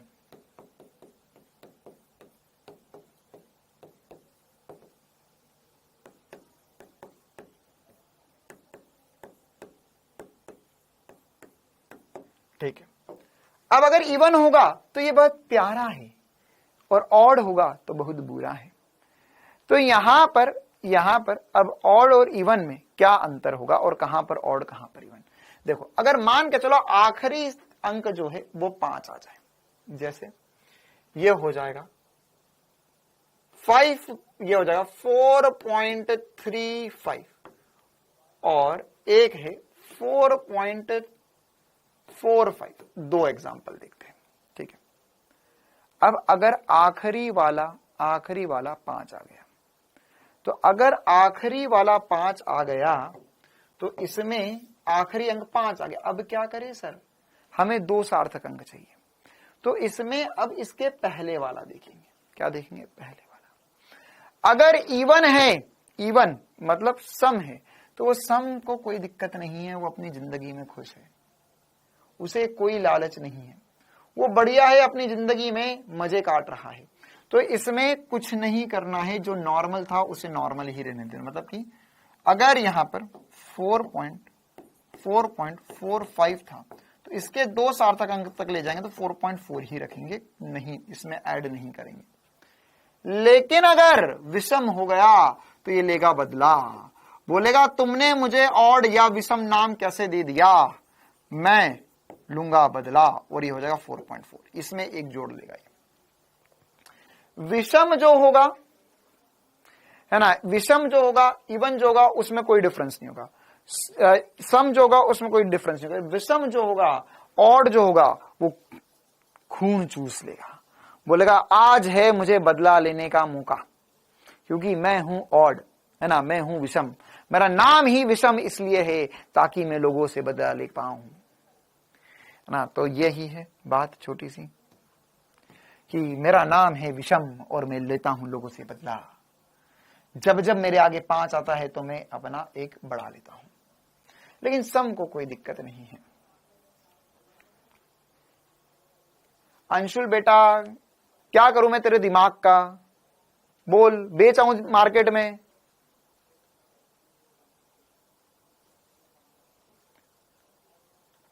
अभी मैंने बताया यहां पर कि 5.22 है, तो अगर मेरे पास 10.00 होगा तो इसमें कितने होंगे? इसमें भी 2 सार्थक, इसमें 1 2 3 4 सार्थक अंक आ जाएंगे, ठीक है। अच्छा इसमें है ना एक और बात है, इसमें कुछ लोग बोलते हैं कि 1 सार्थक अंक है, कुछ लोग बोलते हैं कि 4 सार्थक अंक, कुछ किताबें 4 बोलती है, कुछ किताबें 1 बोलती है ना। जैसे इसका 5.00, तो इसमें कुछ किताबें 3 बोलेगी, कुछ किताबें 1 सार्थक अंक बोलेगी, लेकिन जो सही है वो 3 सार्थक अंक है। ठीक है, अगर यहां पर 10.00 है तो कुछ किताबें बोलेंगी 4 सार्थक अंक, कुछ किताबें बोलेंगी 1 सार्थक अंक, लेकिन यहां पर जो सही है वह 4 सार्थक अंक ही होगा। चलो आगे बढ़ते हैं हम। हाँ भाई, तो यह एक पूर्णांक वाली कहानी सभी को चमकी कि यहां पर सर जब अगर 5 है और 5 के आगे यहां पे 4 है तो अगर सम है तो कुछ करना नहीं है, विषम है तो फिर 1 बढ़ा लेना है ना। एक और एग्जांपल कर लेते हैं क्योंकि मुझे पता है कुछ लोग ट्यूबलाइट है। यहां पर हो जाएगा, मैंने लिखा 9.7.3, ये तो सम वाला कॉलम है, 8.5, और मैंने यहां पे लिखा 9.7.2 नहीं 3.5, तो क्या हो जाएगा सर, इसमें 1 जोड़ लेंगे तो 9.7.4 हो जाएगा और इसमें 9.7.8 ही रहेगा। ठीक है, क्लियर है मामला, आ गया समझ में। चल, तो भगवान की असीम कृपा से, नीट देवी की असीम कृपा से हम पहुंच चुके हैं आगे इस चैप्टर के एक और बलशाली टॉपिक, त्रुटियां, है ना। मतलब ये चैप्टर में रोज क्लास चल रही है, रोज एक एक दो दो सवाल हर साल आए हुए हैं हर क्लास में से। ठीक है, तो एक बार तालियों की गड़गड़ाहट के साथ स्वागत करेंगे त्रुटियों का। त्रुटियां या गलतियां, है ना, मतलब हिंदी में बोले तो गलतियां, या हम इसे अंग्रेजी में कहते हैं एरर। एरर क्या होता है, एरर क्या होता है, ठीक है, या त्रुटियां क्या होती है, त्रुटियां क्या होती है। तो अब ये त्रुटि या एरर बिल्कुल आसान सा टॉपिक है और इससे सवाल जम कर आते हैं, मतलब खतरनाक ही सवाल आ जा रहे, इससे आ जा रहे। कैसे सवाल आते हैं इससे और क्या क्या होता है ये समझते हैं, है ना। त्रुटियां, सबसे पहली बात तो कि कोई भी तुम मापन लेने गए, है ना, तुम्हें स्कूल में लैब में भेजा, या स्कूल की लैब तो बहुत बड़ी बात हो, है ना। त्रुटि का मतलब सीधी सीधी बात है, जो तुम्हें अपने घर में रोज मार पड़ती है ना, ये क्या कर दिया, ऐसे करते हैं और मस्ती मार, तो ये सब डायलॉग पढ़ के जो तुम्हें चाटे पड़ रहे ना, वो सब त्रुटियों का नतीजा है ना, वो सब त्रुटियों का नतीजा, वो सब गलतियां होगी। ठीक है, जैसे तुमको घर में से भेजा था रवा लाने, तुम ले आए मैदे का पैकेट। तुमको घर में से बोला था कि भैया मार्केट जाके सामान लेकर आओ, या दूध लाने भेजा, यहां तपेली में पूरा पानी उबलकर खत्म हो गया लेकिन तुम्हारा दूध नहीं आया। उम्मीद थी कि तुम 5 मिनट में आ जाओगे दूध लेकर, लेकिन तुम तब आए जब मेहमान भी घर से चले गए। ठीक है, तो ये सब क्या है, ये त्रुटि है, ये गलती है ना। तुमने गलती से काम कर दिया, है ना। एक अभी वीडियो बहुत वायरल चल रहा था, है ना, एक छोटा सा बच्चा था, है ना, उसको मारते मारते 2 लोग ले जाते, वो बहुत प्यारे तरीके से बोलता है, भैया जी गलती हो गई, भैया जी माफ कर दो, अब नहीं करूंगा, मम्मी की कसम भैया अब नहीं करूंगा, गलती हो गई भैया, माफ कर दो, छोड़ दो भैया मेरे को प्लीज छोड़ दो। तो वही वाली बात है कि एरर, त्रुटि, गलती कितनी हो सकती है। तो गलती कहीं भी हो सकती है जिंदगी में, आपको सतर्क रहना है, सावधान रहना है, गलतियों से बचना है और गलतियों को दोहराना नहीं है। तो यहां पर क्या गलती हो सकती है, तो वास्तविक माप या वास्तविक मान और मापे गए मान में जो अंतर होता है उसे त्रुटि कहते हैं, है ना। जैसे इसका एक और बहुत बढ़िया एग्जांपल, एक बच्चे का मैसेज आया था नीट की एग्जाम के बाद में कि सर मैंने तो पूरा पेपर कर आ गया हूं, मेरे से सारे क्वेश्चन बन गए। तो हम बहुत खुश हुए कि यार ये तो गजब कर आ गया। बोलता सर मेरे तो शायद 700 के ऊपर नंबर आ जाएंगे। मैं बहुत ज्यादा खुश, मतलब ये तो और ही गजब कर गया। फिर थोड़े दिन बाद आंसर की आई तो बोलता सर 700 नहीं सर, 2-3 क्वेश्चन का गड़बड़ लग रहा है, 680 से 690 के बीच में आ जाएंगे। मैंने बोला बहुत बढ़िया बात। फिर उसके बाद में OMR स्कैन कॉपी आई, हमने बोला तूने चेक कर लिया, तो तो बोलता हाँ सर चेक कर लिया है, वही 680 से 690 के बीच में नंबर आ रहे हैं नीट में। फिर 8 दिन बाद नीट का रिजल्ट आया, हमने उसे फोन लगा कि कितने आए, तो बोलता सर पता नहीं क्या गलती हो गई, 156 नंबर ही दिखा रहा है नीट के पेपर में, तो रिजल्ट में से तो 156 नंबर ही दिखा रहा है। मैंने बोला बेटा तूने सीमाएं पार कर दी है त्रुटि की, सीमाएं पार कर दी है, तो टॉप से जितनी रैंक तेरी ऊपर से आती है वो अब नीचे से आएगी, है ना। तेरी रैंक आ रही थी ऊपर से 500, अब नीचे से 500 आएगी, तो ये क्या हो गई त्रुटि। ठीक है, त्रुटि एग्जाम्पल दे रहा था, ऐसा कुछ नहीं हुआ, चिंता मत करो, है ना, एग्जाम्पल था बस। तो यहां पर वास्तविक मान और मापे गए मान में जो अंतर होता है उसे त्रुटि बोलते हैं। अब त्रुटि कितने प्रकार की होती है, त्रुटियों का वर्गीकरण। अच्छा, अब एक और बात इंपॉर्टेंट सी बता दूं मैं आपको, त्रुटियों का वर्गीकरण मैं आदि अनादिकाल से पढ़ाते आ रहा हूं, बहुत सालों से पढ़ाते आ रहा हूं, है ना, लेकिन कभी इस पे सवाल आया ही नहीं आज तक। तो कुछ लोगों को लगता था ये क्यों ही पढ़ाया जाए, फालतू की चीज है। लेकिन मजे की बात यह है कि नीट 2023 में जो लाइन जैसी पढ़ाई गई, एग्जैक्ट उठकर ऐसा कैसा सवाल आया नीट 2023 में, बिल्कुल थ्योरेटिकल सवाल। ठीक है, तो ये जो थ्योरेटिकल पॉइंट्स मैं बीच बीच में बताता रहता हूं, ये बहुत ज्यादा इंपॉर्टेंट है, इससे सवाल सीधे सीधे आएगा। ठीक है, चलिए, तो 3 प्रकार की त्रुटियां होती है ना। तो त्रुटि बोलने से पहले, इनके नाम सुनने से पहले एक बार अपने थोड़े कान भी ठीक कर लो और अपनी जीवान को भी थोड़ी कड़क कर लो, ऐसे जीवान को कड़क कर लो, क्योंकि इनके नाम थोड़े से खतरनाक है। पहला नाम है क्रमबद्ध त्रुटि, इसके बाद में आखिरी वाले सकल त्रुटि, और तीसरा है यदादृच्छिक त्रुटि, है ना। तो जीवान फिसल सकती है, तोतला सकते हो, ठीक से बोलना। क्रमबद्ध त्रुटि, यदादृच्छिक त्रुटि और सकल त्रुटि। कौन कौन बोल पाया, कौन कौन बोल पाया दूसरा वाला नाम? यादृच्छिक त्रुटि, सकल त्रुटि, क्रमबद्ध त्रुटि। अब इनका मतलब क्या क्या होता है, ये हमारे लिए काम की बात है ना। तो क्रमबद्ध त्रुटि क्या होती है? सबसे पहले प्रकार की त्रुटि क्रमबद्ध त्रुटि, एकदम आसान सी बात, क्या कि क्रमबद्ध त्रुटि वे होती है जिनका कारण ज्ञात हो। देखो सबसे ये इनको याद ही ऐसे रखना है, ऐसे ही याद रखना है इन तीनों को, क्या, जिसका कारण पता हो उसे बोलेंगे क्रमबद्ध त्रुटि। यादृच्छिक त्रुटि, जिसका कारण पता ही ना हो, अज्ञात कारण हो जाए, ठीक है, तो ये क्या हो गई, यादृच्छिक त्रुटि हो गई। और सकल त्रुटि, जो प्रेक्षण यंत्र के मापन को पढ़ने या गणना करने में या उसे लिखने में गड़बड़ कर दे, यह सकल त्रुटि होगी। ठीक है, अंग्रेजी में क्या कहते हैं, अंग्रेजी में कहते हैं रैंडम एरर, सिस्टमैटिक एरर,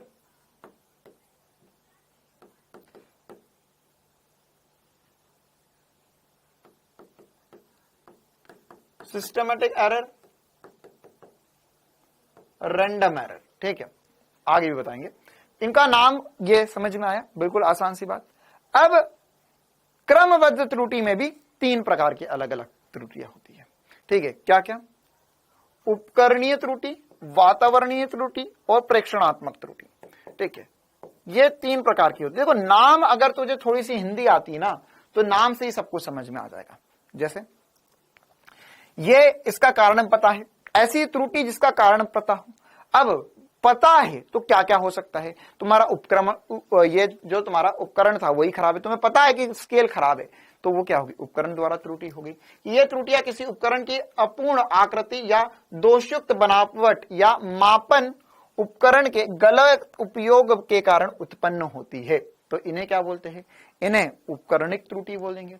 वातावरणिक त्रुटि मतलब तुम जब मेजरमेंट ले रहे हो, तुम कोई भी चीज मेजर करने जा रहे हो, तो उसमें धूल मिट्टी घुस जाए, ठीक है, तूफान आ जाए, हाँ बिल्कुल यूपी में तूफान आ गए, बहुत बढ़िया, है ना। तो यह वातावरणिक त्रुटि होगी। कि क्या होगा, वातावरणीय स्थिति है, जैसे ताप, दाब, फिर धूल, कंपन, चुंबकीय और विद्युत क्षेत्र, आर्द्रता, यह सब क्या होगी, यह सब के कारण। आर्द्रता मतलब क्या होता है, ह्यूमिडिटी, ऑस, है ना, वैसे ऑस तो नहीं बोलना चाहिए, लेकिन ह्यूमिडिटी एक सही शब्द है।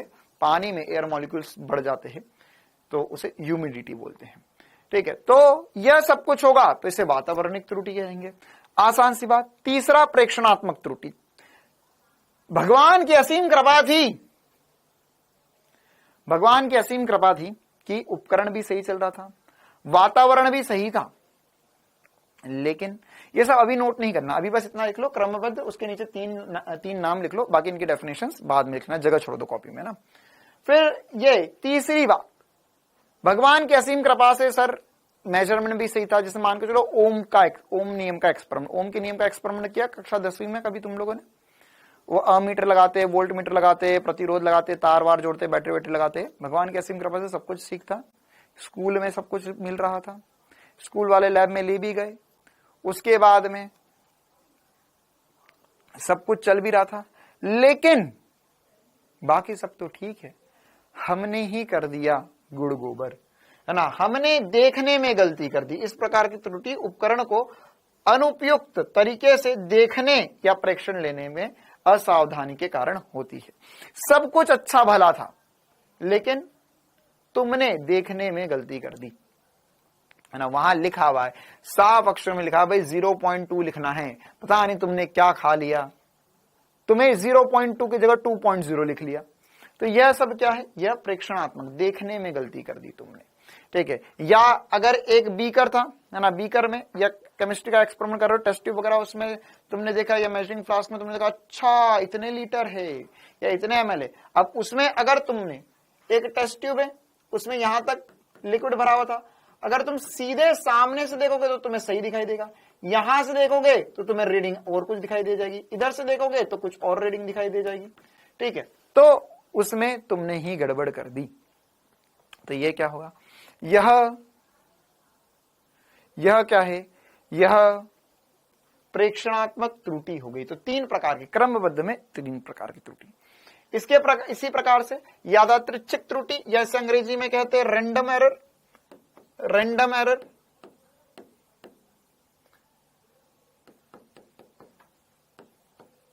इसका कारण ज्ञात नहीं है, तो इसमें प्रकार वकार करने की कोई जरूरत ही नहीं है, इसका पता ही नहीं कि क्या कारण है, बस हो गया, है ना, बस आंसर गलत है इतना पता है ना, बस आंसर गलत है ये पता है। तो इसे क्या बोलते हैं? यादृच्छिक त्रुटि। ये अज्ञात कारणों के कारण उत्पन्न होती है और यह अनियमित होती है, तो इसको दूर भी नहीं किया जा सकता है। जैसे अब अगर कारण ज्ञात होगा तो ये धनात्मक या ऋणात्मक हो सकती है, धनात्मक ऋणात्मक त्रुटियां क्या होती है वो भी देखेंगे। और अगर कारण ज्ञात है तो मैं बता सकता हूं भैया ये इसने गलती करी, इसको ठीक कर दो, ठीक है। हमको पता है उपकरण सही नहीं है तो उसे ठीक करवा लेंगे, वातावरण ठीक नहीं है तो देख लेंगे भैया क्या गड़बड़ चल रहा है। लेकिन ये ऐसा एरर है जिसके बारे में कुछ पता ही नहीं, कुछ नहीं पता, बस हो गया, सब कुछ सही था, लिखा भी सही था, लेकिन आंसर गलत आ रहा है, ठीक है। मतलब दो चार लोगों ने एक्सपेरिमेंट किया, उनका आंसर मैच नहीं कर रहा है, तो ये क्या हो गया? रैंडम एरर या यादृच्छिक त्रुटि हो गया। इसी प्रकार से इस पे जो सवाल आया था, देखो क्या बोला था, ताप तथा वोल्टेज स्रोत में अप्रत्याशी उतार चढ़ाव, मतलब ऐसा उतार चढ़ाव जो देख ही नहीं पा रहे हो तुम, या जिसके बारे में कुछ पता ही नहीं चल पा रहा ना, जिसके बारे में, हाँ न्यूमेरिकल भी होते, न्यूमेरिकल भी करेंगे बेटा इस पे हम। तो ऐसा उतार चढ़ाव जो पता ही नहीं चल पा रहा है, अप्रत्याशी उतार चढ़ाव का कारण क्या होगा? तो इसका उतार चढ़ाव का कारण क्या होगा? यादृच्छिक त्रुटि होगा, ठीक है। ऐसा उतार चढ़ाव जो पता ही नहीं कर पा रहे, ठीक है। तो अब वैसे एक और बात यह है कि अगर तुमने बिल्कुल, देखो नीट में इस बार क्या ही बोलूं मैं, कुछ सवाल तो मेरे को ऐसा लग रहा था बोर्ड वाले भी ऐसा ना पूछे, है ना, कुछ सवाल तो ऐसे थे जो बोर्ड वाले भी ऐसा ना पूछे। कैसे सवाल? कुछ थ्योरेटिकल सवाल ऐसे बनाए गए जिसमें 4 ऑप्शन थे, उसमें से जो सही था वो तो सही था, बाकी जो 3 गलत थे ना वो इतने ज्यादा गलत थे। आजकल वो ऐसा मीम में चलता है ट्रोल में कि भैया ये तो ये जो है वो प्रो लेवल है, फिर लेजेंड है, ये फिर एक्स्ट्रा लेजेंड है ना, एकदम खतरनाक लेवल वाला आदमी है। तो वैसे ये खतरनाक लेवल वाले ऑप्शन थे। अगर तुम्हें बस ये पता है त्रुटियों के प्रकार क्या होते, तो यादृच्छिक त्रुटि तुम्हें पता है, यांत्रिगत त्रुटि, अल्पतमांक त्रुटि, व्यक्तिगत त्रुटि, ये तो त्रुटियों के प्रकार में भी नहीं लिखा हुआ है कहीं पर। हाँ, अल्ट्रा प्रो मैक्स लेवल पे थे ये सब। ठीक है, क्यों? क्योंकि ये 3 तो प्रकार में ही नहीं है, प्रकार तो यही है। एक और सवाल आया था नीट 2023 में ना, उसमें पूछा था कि वेंचुरी मीटर किस पे कार्य करता है, वेंचुरी मीटर किस में कार्य करता है। एक ऑप्शन था बर्नौली प्रिंसिपल। बाकी 3 ऑप्शन देख के तो मैं डर गया कि भाई कम से कम चैप्टर तो सेम रख देते ना। जिन्होंने पेपर दिया होगा उनको पता होगा कि पहला आया वेंचुरी मीटर किस पे काम करता था, तो एक ऑप्शन था बर्नौली। बाकी 2 ऑप्शन थे जो दूसरे चैप्टर के दे दिए, और दूसरे चैप्टर में भी ऐसा कि भैया फ्लूइड का काम होता थोड़ा सा, थर्मल का काम होता थोड़ा सा, ऐसे ऑप्शन थे जो दिए हुए थे मोमेंट ऑफ इनर्शिया से दे रहे। जड़त्व आघूर्ण के जो प्रमेय है वो ऑप्शन में डाल दिए। अब भाई जिस बच्चों को बस इतना पता है कि ये वेंचुरी मीटर जो है वो मैंने जड़त्व आघूर्ण वाले चैप्टर में तो नहीं पढ़ा है कम से कम, ठीक है, तो वो तो सही कर ही सकता है। चलो, हाँ, तो ये वाला सवाल भी हो गया। अब आखिरी प्रकार की त्रुटियां बचती है, सकल त्रुटि। सकल त्रुटि क्या होती है? ये पूर्ण रूप से हमारे द्वारा हुई है, हमने किया है ना, मैंने किया है। ये कौन सी त्रुटि है? ये त्रुटि जो है, इस प्रकार की त्रुटि प्रेक्षण की यंत्र के प्रेक्षक की यंत्र के मापन को पढ़ने, गणना करने, उसे लिखने में असावधानी के कारण उत्पन्न होती है ना। देखो अब अच्छा, इसमें एक डाउट आ सकता है कि सर देखने में त्रुटि तो यहां भी थी, क्रमवृद्ध में भी तो यही था प्रेक्षणात्मक त्रुटि। हाँ, यहां पर ऐसा था कि तुझे आता है लेकिन तूने देखने में गड़बड़ कर दी, असावधानी रूप से देख लिया। लेकिन यहां पर क्या हुआ? यहां पर तुमने देखा भी गलत, पढ़ा भी गलत, मतलब पढ़ गलत लिया, या तुमने गणना गलत कर दी है ना, या तुमने कैलकुलेशन में मिस्टेक कर दी। तो ये जो सब कुछ हुआ है, यह सब कुछ किसके कारण हुआ है ना? यह असावधानियां जो है प्रेक्षक के कारण हुई है, तो इसे सकल त्रुटि कहते हैं ना। जैसे इसके उदाहरण, किसी उपकरण को बिना व्यवस्थित किए पाठ्यांक लेने पर, आवश्यक असावधानियां ना रखने पर, प्रेक्षण का गलत अंकन करने पर, मतलब कैलकुलेशन गलत कर दिया तुमने, गणना करते समय प्रेक्षण के गलत मानों को रखने पर, तुमने कैलकुलेशन में फॉर्मूला गलत लिख दिया या वैल्यू गलत रख ली, प्रेक्षक की सावधानी है ना। अब इसे दूर कैसे कर सकते हैं? प्रेक्षक की सावधानी, सावधान रहे, सतर्क रहे और सकल त्रुटियों को घटाए अपनी जिंदगी से। बस यही तरीका है सकल त्रुटि को कम करने का। ठीक है, क्या करना है? सावधान रहना है, सतर्क रहना है। सावधान रहिए, सतर्क रहिए, सावधानी बढ़ाइए, सतर्कता बढ़ाइए और इस त्रुटियों को कम कर लीजिए। चलिए, तो आगे बढ़ते हैं हम। ये नीट 2023 का आसान सा सवाल। अब हम काम की बातों पर आते हैं जो हमारे लिए बहुत ज्यादा इंपॉर्टेंट है, जिससे न्यूमेरिकल बनते हैं, है ना, और जो हमें पता होना चाहिए। क्या? सावधान रहे, सतर्क रहे, त्रुटियों को कम करे। और अगली हेडिंग डालेंगे कॉपी में, त्रुटियों का निरूपण। मतलब अब हम इसे चिन्हित कैसे करते हैं, है ना। मतलब ये हमें पता तो चल गया कितने प्रकार की, लेकिन इसे लिखना क्या है, लिखना कैसे है ना। मतलब कि सर ये हमें इसे बताएंगे कैसे? ठीक है, जैसे अभी क्या था, अभी हमें पता चला कि अच्छा ऐसा हो सकता है, लेकिन इसे करके कैसे बताएंगे, है ना। इसे निरूपित कैसे करेंगे, इसे चिन्हित कैसे करेंगे, है ना। एक बच्चा बोल रहा क्राइम पेट्रोल, हाँ बिल्कुल ऐसा, मतलब क्राइम पेट्रोल का एपिसोड कैसे बनाएंगे आप? शूटिंग करना है अब हमें। चलिए, तो इसमें भी 4 प्रकार से निरूपित करते हैं, 4 इंपॉर्टेंट से पॉइंट होते हैं। क्या क्या? निरपेक्ष त्रुटि, माध्य निरपेक्ष त्रुटि, आपेक्षिक त्रुटि या भिन्नात्मक और प्रतिशत त्रुटि। अब इनको भी एक एक करके समझना है और इनमें बढ़िया तरीके से हमें आगे कहानी लिखनी है। ठीक है, सकल त्रुटि को अंग्रेजी में क्या बोलते हैं? यह बहुत बड़ा सवाल है। सकल त्रुटि को अंग्रेजी में क्या कहते हैं? मैं तो भूल गया, मैं सच में भूल गया। सावधान इंडिया नहीं बोलते, शायद इसे सकल, हाँ, gross error, gross error, gross error. Face error नहीं रहे, फेस एरर नहीं बोलेंगे, फेस त्रुटि। अरे दो चार बच्चों ने अल्ट्रा प्रोमैक्स लेवल का दिमाग लगा लिया। अल्ट्रा प्रोमैक्स के आगे भी मेरे को प्रो अल्ट्रा प्रोमैक्स लगाना पड़ेगा, है ना। इनने क्या बोला कि सर सकल लिखा हुआ है तो सकल मतलब तो फेस होता है, सकल मतलब तो फेस होता है, तो फेस एरर, फेस एरर हो गया। ये क्या हो गया? ये फेस एरर। अंग्रेजी तक तो ठीक थी, अब इसकी हिंदी भी कमजोर है, फिजिक्स कैसे समझ में आएगी फिर? वो सकल नहीं होता है, शकल होता है, शकल।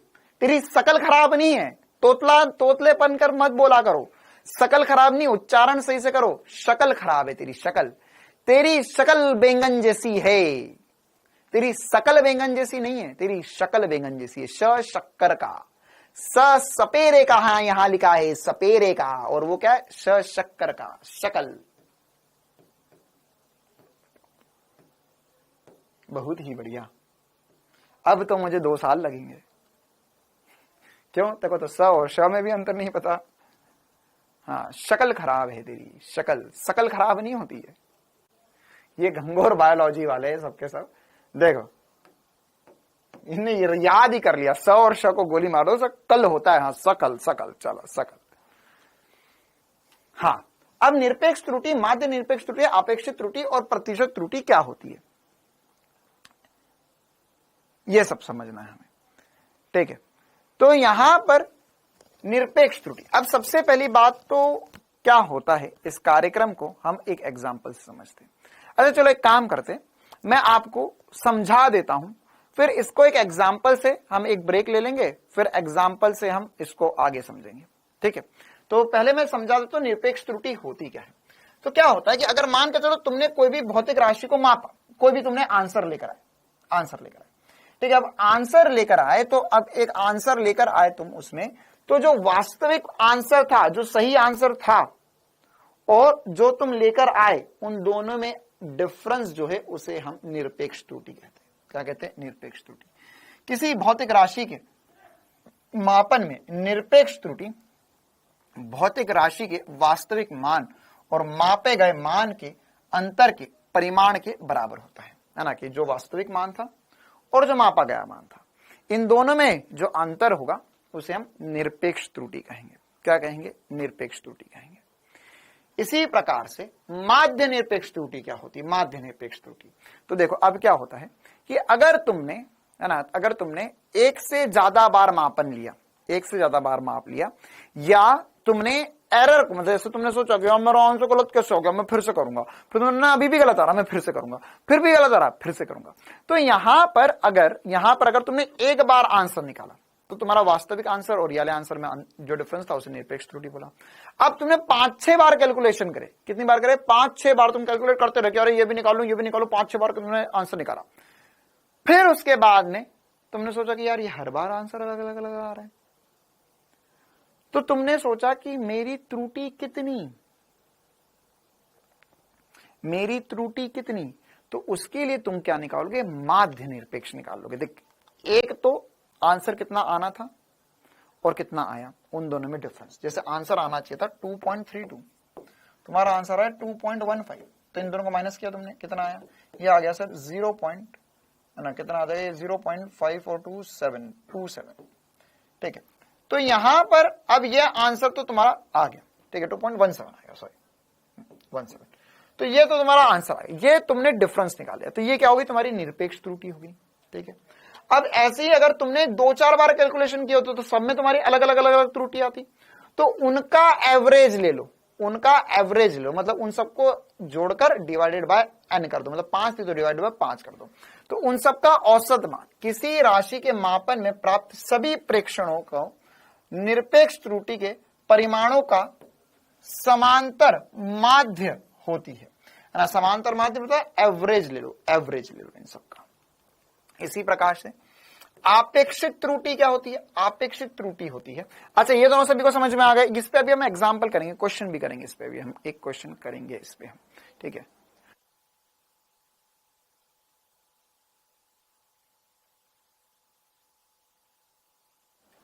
चल तो यहां पर माध्य निरपेक्ष त्रुटि और निरपेक्ष त्रुटि। ठीक है, अब आपेक्षित त्रुटि। आपेक्षित त्रुटि मतलब क्या होता है? कंपैरिजन। कैसा? कि भैया जो हमारे पास मापे गए मान में जो त्रुटि या आपेक्षित त्रुटि या भिन्नात्मक त्रुटि भी होगी, इसे हम बोलेंगे माध्य निरपेक्ष त्रुटि। और मापी गई राशि के माध्य मान का अनुपात, मतलब कि जो त्रुटि हुई बटे में वास्तविक मान, त्रुटि बटे में वास्तविक मान, उससे क्या बोलेंगे? भिन्नात्मक त्रुटि। ठीक है, जैसे देखो, इसको हम आसान तरीके से ऐसा समझ लेते हैं, मान के चलो कि तुम्हारे घर में मेहमान आए। ठीक है, और गर्मी के दिन थे, रसना बनाया गया। तो रसना बनाने के लिए जो 6 गिलास के मम्मी के पास सेट था, कांच के गिलास थे, है ना, 5-6 लोग आए थे, मम्मी ने वो 6 नए गिलास निकाले। ठीक है, अब हुआ क्या? मम्मी ने तुम्हें बोला कि वो 6 गिलास लेकर आओ। अब तुम हीरो, तुमने सोचा कि बार बार गिलास कौन उठाएगा, तुमने एक साथ उंगलियां डाली और तुमने सोचा कि एक साथ सारे के सारे गिलास उठा लेते हैं। और अगर एक साथ तुम गिलास उठाने गए, उसमें से एक गिलास फिसल गया और वो गिलास फूट गया, वो गिलास फूट गया, तुम बाहुबली बनने गए, लेकिन एक गिलास तुमने फोड़ दिया। तो अब बचे 5 गिलास। तो अब क्या हुआ? तुमने यहां पर एक गिलास फोड़कर कर दी त्रुटि, है ना। अब अभी तो मेहमान है, तो अभी तुम्हें मार तो पड़ नहीं सकती है। ठीक है, तो 5 गिलास में अब रसना डाला मम्मी ने और मेहमानों को देने गए। अब मेहमान ने रसना उसना पी लिया। फिर उसके बाद में अब मम्मी ने भरोसा दिखाया कि तुम तो किसी काम के हो नहीं, तुम तो हो नालायक। तो तुम्हारे छोटे या बड़े भाई या बहन को बुलाया गया और उसे बोला कि ये ग्लास उठाकर अंदर रख दे। और मम्मी ने मेहमानों को कहानी सुनाई, ये हमारा लड़का किसी काम का नहीं है। 2 मिनट इसे बोला था कांच के गिलास उतारने का, 5 उतारने का बोला, उसमें से 1 फोड़ दिया ना, 6 उतारने का बोला, 5 बचे हैं। ऐसे तो इसके हाथ पांव हैं, हाथ पांव ही नहीं सीधे बैठते इसके। तो कभी कभी तो हमें लगता है इसके हाथ में गड्ढे हैं, जो सामान दो गिरा देता है, तोड़ देता है, फोड़ देता है। तो मेहमानों ने बोला कोई बात नहीं, छोटा बच्चा है, सीख जाएगा। चलो ठीक है, रसना पी लिया, मेहमान चले गए। अब है अंदर 5 गिलास। अब तुम्हारे छोटे भाई ने सोचा कि अब हम आज रसना कांच के गिलास में पिएंगे। तो उसने बोला बढ़िया बात है। उसने एक कांच का गिलास धोया, वो तुम्हारी तरफ देख के हंस रहा था, हैं? आज तो इसका बहुत मार पीटने वाली है, मेहमान के जाने के बाद में बहुत मजा भी आएगा। तो उसने एक गिलास धोया, उसमें रसना लिया, रसना पिया। पीते पीते थोड़ी देर में मेहमान चले गए और उसकी ने जैसे ही रसना का गिलास रखने गया तो गिलास स्टैंड पे पानी था, इमेजिन करो, और गिलास ने रखा, गिलास फिसल गए। कोई फ्रिक्शन नहीं था, घर्षण कम था, गिलास फिसल गए। और इस बार एक नहीं 3 गिलास साथ में फिसले और तीनों के तीनों गिलास नीचे जमीन पर। अब क्या होगा? अब आएगा मजा जिंदगी का। समय बदलते, वक्त बदलते देर नहीं लगती, हालात बदलते देर नहीं लगती। जो कहानी थोड़ी देर पहले 10 से 15 मिनट पहले तुम्हारे साथ हो सकती थी, अब वो गुणा होकर ना, अब वो 10 गुना 12 गुना ज्यादा होकर तुम्हारे भाई के साथ होगी। और इस बार झाड़ू तुम ला कर दोगे मम्मी को। अब होगी सुताई बढ़िया वाली।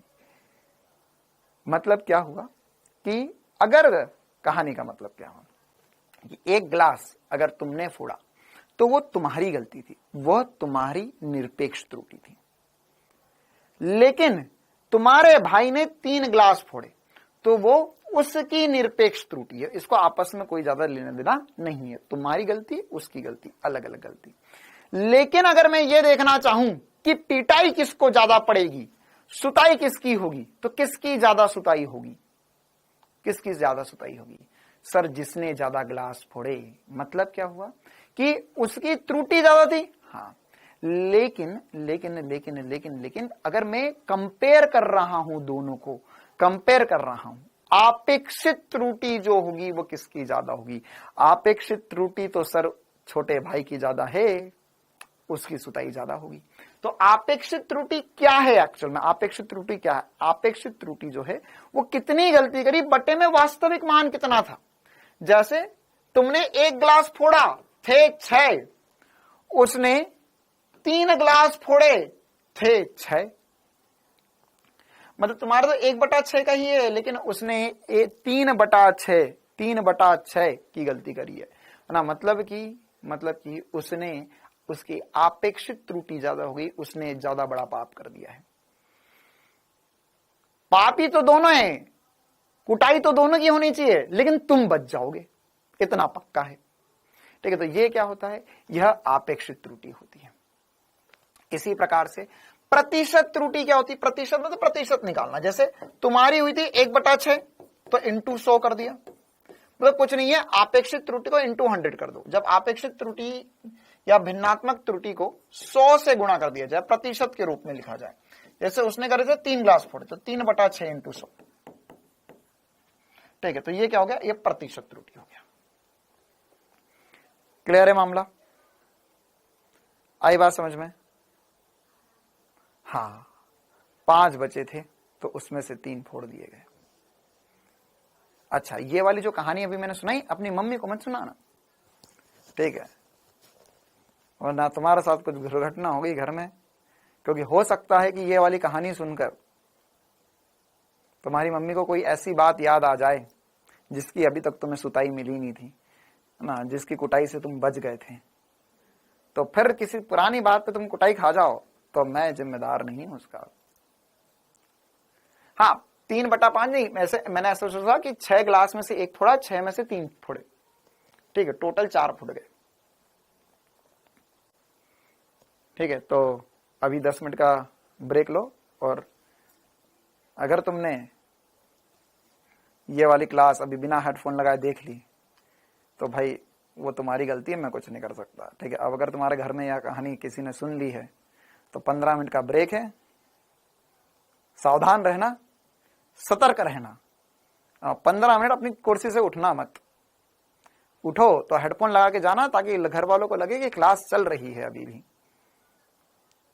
ठीक है, या फिर हेडफोन लगा के जाना और चिल्लाते रहना, यस सर समझ आ रहा है, यस सर समझ आ रहा है, बिल्कुल सर, है ना। अगर घर वाले पूछे ये क्या है तो बोलना नई टेक्नोलॉजी आई है डाउटनेट में, सर आजकल हमारी बात भी सुन लेते हैं, तो बोलते रहना पड़ता है हर थोड़ी देर में कि यस सर समझ आ रहा है, यस सर समझ में आ रहा है। चलो, तो 10-15 मिनट का ब्रेक लेते, है ना। हम 4:45 बजे फिर से क्लास शुरू करेंगे। अब फिर हमें बस इसमें क्वेश्चंस करने हैं और इसको और बढ़िया तरीके से समझना है। चलो भाई, तो जितना पड़ा रिवाइज कर लेना। हम मिलते हैं 15 मिनट बाद। 15 मिनट में थोड़े से बस ये वाला जो है इसके पन्ने वन्ने पलटा कर देख लेना। Thank you, tata bye bye. हाँ, 20 मिनट ले ले भाई, तू 20 मिनट ले ले।